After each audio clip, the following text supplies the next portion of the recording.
अस्सलाम वालेकुम, मेरा नाम उमान असगर है और आज हम पिछले लेक्चर को ही कंटिन्यू करने वाले हैं, जिसमें हमने पनाह गाहें देखी कि सबसे बड़ी पनाह गाह माँ है। कुछ लोग मुख्तलिफ जगहों को पनाह गाह के तौर पर इस्तेमाल करते हैं। फिर हमने घर को और वालिदैन को पनाह गाह के तौर पर इस्तेमाल किया। आगे हम देखते हैं कि अगर सबसे बड़ी पनाह गाह जो है वो माँ की आगोश है, अगर वो मुयस्सर ना हो तो वालिदैन की दुआओं में, अगर बदकिस्मती से वो भी मुयस्सर ना हो तो वो पनाह इल्म में है। इल्म किताबी और हिसाबी अलजबरे का है ही नहीं। इल्म वो जिससे आपकी ज़ात, आपकी रूह और खुदा की मखलूक को फ़ायदा पहुँचे, वो इल्म खुदा की मखलूक के लिए ज़हमत ना बने। अगर इल्म पनाहगाह है तो उस्ताद का मकाम क्या होगा।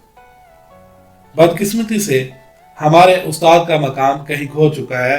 मेरा मकसद हरगज़ यहाँ पे कोई लड़ाई झगड़ा या फसाद पैदा करने का नहीं है।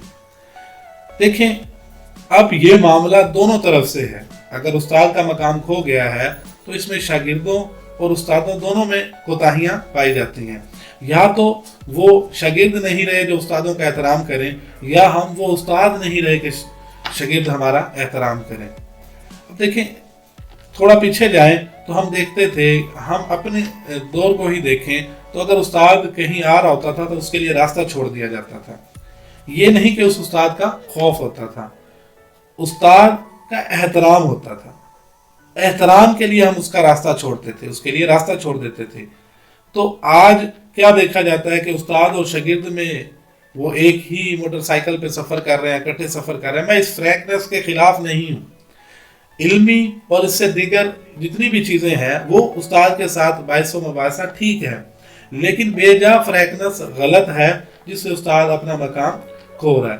तो देखें, अगर कोई शख्स यहाँ पे पढ़ा लिखा हो और बड़ा समझदार हो तो वो उस्ताद बन जाए तो क्या कहा जाता है, हाय हाय ये क्या किया तूने, इतना पढ़ लिख के तो उस्ताद ही बन गया। अब मैं यहाँ पे एक वाकया सुनाऊंगा। एक गांव का लड़का जो बड़ा ही होनहार है और वो अपनी तालीम को मुकम्मल करने के बाद PhD करने के बाद प्रोफेसर बन गया। अब प्रोफेसर बनने के बाद जब वो अपने गांव में वापस आया तो उससे एक बुजुर्ग ने पूछा कि पुत्र तू की बन गया, तो उसने कहा मैं उस्ताद बन गया। तो वो बुजुर्ग जो है बड़ा ही अजीब सी शक्ल से उसकी तरफ देखने लगा। तो उस लड़के ने कहा कि बाबा जी आप खुश होने की बजाय मुझे अजीब शक्ल से क्यों देख रहे हैं। तो उस बाबे ने कहा कि पुत्र की फायदा होया तेरी इतनी मेहनत करन दा, इतनी मेहनत की तूने और उसका क्या फायदा हुआ। इतना तू घर से बाहर भी रहा और एट द एंड तू बन उस्ताद गया, तो वाल भी छिटे कीते अपने। तो कहने का मतलब ये है कि उस्ताद के बारे में कोई हमारे माशरे में इसका मकाम इतना नहीं समझा जाता। यहाँ पे एक वाकया सुनाऊंगा कि एक दोस्त अपने दोस्त को सुनाते हुए आप दीदा हो गया।